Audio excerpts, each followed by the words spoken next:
यह जो आरोप है केवल एक व्यक्ति पर नहीं है बल्कि उनको फॉलो करने वाले सभी लोगों की आस्था पर ठेस पहुंचा है, क्योंकि जो दबे कुचले वर्ग के लोग हैं अगर उनको आगे आना है और ऐसे ही लड़कियां उन पर अगर गलत आरोप लगा करके उनको झूठे केस में फंसाएंगी तो कोई भी दबा कुचला जो समाज का व्यक्ति है वो कभी भी आगे आना नहीं चाहेगा, क्योंकि एक मामला ऐसा आ गया है सामने जबकि सबको पता है कि यह झूठा हो सकता है। न्यायपालिका में 70% से भी ज़्यादा मुकदमे झूठे होते हैं और इसमें से ज़्यादातर वो मुकदमे होते हैं जो कि एक लड़की दूसरे लड़के पर उसके ऊपर झूठा केस लगाती है, जैसे कि यौन शोषण, दहेज प्रताड़ना। इसका मतलब यह नहीं है कि लड़कियों के साथ शोषण नहीं होता है, यह हमारे समाज की काली सच्चाई है।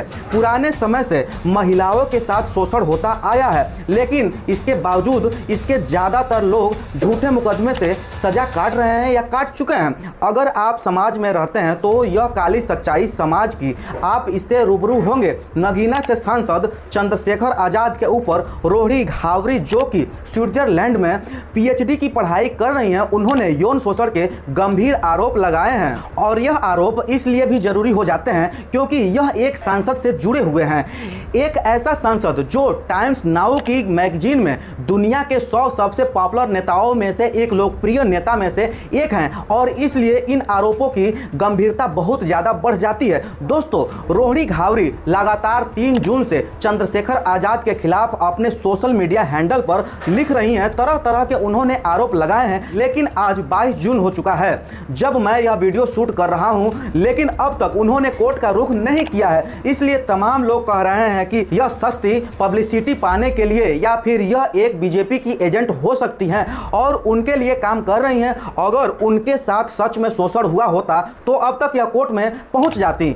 इस बात के पीछे की सच्चाई क्या है यह हम नहीं कह सकते हैं, लेकिन 5 ऐसे सबूत हैं जिनसे यह साबित होगा कि कौन सच्चा है कौन झूठा है, और इन 5 बातों को सुनने के बाद आपके सामने दूध का दूध और पानी का पानी हो जाएगा। सबसे पहले शुरुआत करते हैं पहले दृष्टि से कि रोहिणी घावरी ने कहा था कि वह नहीं जानती थी कि चंद्रशेखर आजाद शादीशुदा है और इस झांसे में वह उनका शोषण करते रहे। अगर उन्हें मालूम होता कि वह शादीशुदा हैं तो वह कभी भी उनके साथ संपर्क में नहीं आती। तो दोस्तों, 2022 के चुनाव में चंद्रशेखर आजाद गोरखपुर से योगी आदित्यनाथ के खिलाफ चुनाव लड़े थे।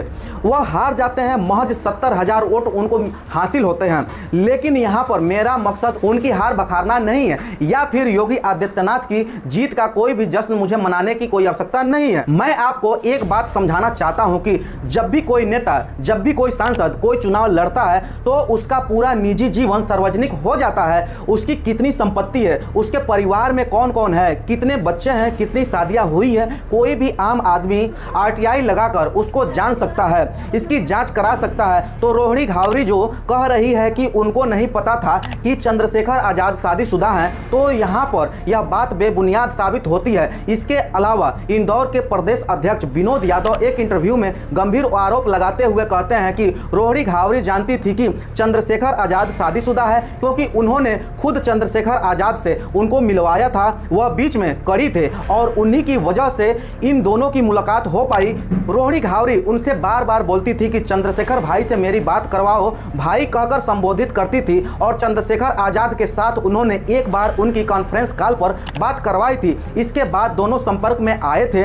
इससे पहले विनोद यादव उनको बात करा चुके थे। चंद्रशेखर आजाद शादीशुदा हैं और वह रोहिणी घावरी उनके लड़के के लिए कपड़े भी लेकर आई थी। इस बात का खुलासा खुद प्रदेश अध्यक्ष आजाद समाज पार्टी के इंदौर से विनोद यादव ने किया है। और किस्मत की बात यह है कि रोहिणी घावरी की इंदौर की ही रहने वाली हैं और कि उन्हें स्कॉलरशिप मिली थी, इसलिए एक सामाजिक कर्ता होने के नाते विनोद यादव ने उनसे मुलाकात कराई थी और इस तरह वह दोनों संपर्क में आए थे और इसके बाद उन्होंने ही चंद्रशेखर आजाद से उनको मिलवाया था। यह पहला आरोप था जो यहाँ पर निराधार साबित हो जाता है। दूसरा आरोप यह है कि 2017 में चंद्रशेखर आजाद के खिलाफ 40 से ज़्यादा मुकदमे दर्ज थे, लेकिन इसके बावजूद उनको सजा नहीं होती है।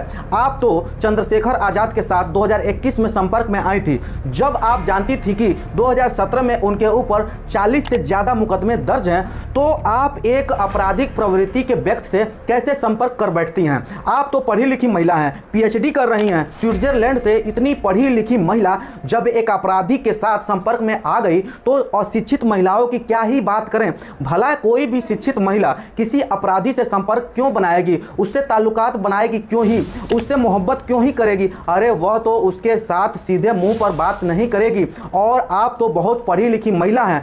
तीसरा आरोप जो उन्होंने लगाया, खैर यह आरोप नहीं है, यह प्यार में एक धोखा। मैं यह नहीं कहता कि चंद्रशेखर आजाद रोहिणी घावरी के साथ ताल्लुकात नहीं रखते होंगे, हो सकता है कि रखते होंगे। सबका अपना अपना निजी जीवन है, चाहे कोई कितने बड़े पद पर हो। हम सोचते हैं कि पता नहीं वो बड़े पद पर है तो उनकी कुछ अलग ज़िंदगी होगी, लेकिन ज़िंदगी सबकी लगभग सिमिलर है, एक जैसी है। उनकी भी अपनी पर्सनल लाइफ होती है, तो आपको इतना ध्यान तो जरूर रखना चाहिए था। वह दोनों संपर्क में भी रहे हो, लेकिन जिस तरीके से रोहिणी घावरी उनकी कॉल रिकॉर्डिंग और वीडियो कॉल्स को लगातार लीक कर रही है और प्राइवेट चैट को लीक कर रही है। एक फोटो तो उन्होंने ऐसी शेयर की जिसमें चंद्रशेखर आजाद की आंख से आंसू टपक रहा है। हालांकि वो तस्वीर जो क्लोजअप में थी, चेहरा उनमें नहीं दिख रहा था, सिर्फ आंख की फोटो ही दिख रही थी। तो यह सारे मैसेज, यह सारे वीडियो कॉल्स उन्होंने अपने पास संभाल कर क्यों रखी थी?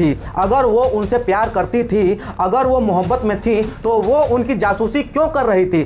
क्या वो उस दिन का इंतजार कर रही थी जिस दिन वो उनको एक्सपोज कर सके, या फिर कारण कोई और था? वो कहती हैं कि वो स्विट्जरलैंड से उनके लिए महंगे महंगे गिफ्ट भेजती थी, जैसे कि घड़ियाँ, कपड़े। लेकिन चंद्रशेखर आजाद को हमने जहाँ भी सार्वजनिक जगहों पर देखा है, वह बहुत ही साधारण वेशभूषा में रहते हैं। एक शर्ट और एक पैंट पहने रहते हैं और बस एक नीला गमछा होता है जो कि उनकी पार्टी का चुनाव चिन्ह है। आप यह भी आरोप लगाती हैं कि चंद्रशेखर आजाद ने बहुत सारी लड़कियों का यौन शोषण किया है, लेकिन एक भी लड़की सामने नहीं आती है, ना आपके कहने पे आती है, ना आपके पीछे कभी भी किसी लड़की ने चंद्रशेखर आजाद पर कोई भी आरोप लगाया है। लेकिन जो तथ्य उन्होंने खुद रखे हैं, उन तथ्यों की जांच पड़ताल करने के बाद मैं बता रहा हूं। और यह एक यूट्यूबर, जो सच्चे यूट्यूबर हैं, जो पर्दाफाश करते हैं किसी भी मैटर का, तो मैं वो निभा रहा हूं। दोस्तों, रोहिणी घावरी उन लोगों को चेतावनी दे रही हैं जो उनके बीजेपी एजेंट बता रहे हैं, झूठी बात बता रहे हैं, उनको कानूनी नोटिस भिजवा रही हैं। लेकिन मेरा सवाल यह है कि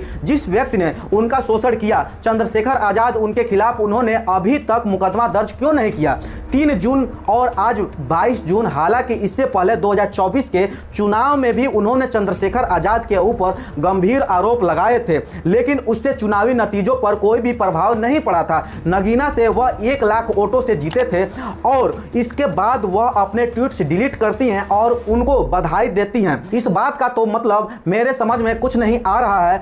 अगर आपको इंसाफ चाहिए था तो उसी वक्त आप अपनी बात पर बनी रहती और कोर्ट जाती। उस बात को 1 साल बीत चुका है और अब जो आप रिसेंट ट्वीट करने लगी हैं, उनको भी करीबन 20 दिन हो चुके हैं, 21 दिन हो चुके हैं और आप कोर्ट में नहीं जा रही हैं। इसलिए लोग कह रहे हैं कि आप सस्ती पब्लिसिटी पाने के लिए ये सब कर रही हैं, क्योंकि आपको सीधा कोर्ट का रुख करना चाहिए। आप क्यों इतना क्रिएट कर रही हैं? वो भी एक सांसद के खिलाफ। चंद्रशेखर आजाद ने भी साफ साफ कह दिया है कि उनको कोई जवाब देना होगा तो वह कोर्ट में देंगे, मीडिया को नहीं देंगे, मीडिया के सामने कुछ नहीं बोलेंगे। और क्यों बोलेंगे? ऐसे तो कोई कल को और खड़ा होकर उनके ऊपर आरोप लगाने लगेगा।